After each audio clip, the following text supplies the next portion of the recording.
Hi అండి. Saturday special dosa కొబ్బరి పచ్చడికి ముందరగా కావాల్సిన వేరుశెనగ పలుకులు, శనగపప్పు, 2 చెంచాలు నువ్వుపప్పు, పచ్చిమిర్చి, ఎండుమిర్చి బాగా దోరగా వేయించి అందులో కొబ్బరి ముక్కలు కూడా వేసి బాగా కలపాలి. కొంచెం ఉప్పు వేసుకోవాలి.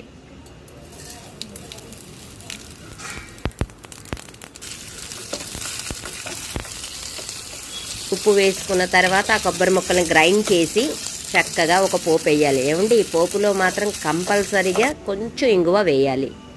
అదిగోండి, చూసారా, చట్నీ రెడీ. ఈ కొబ్బరి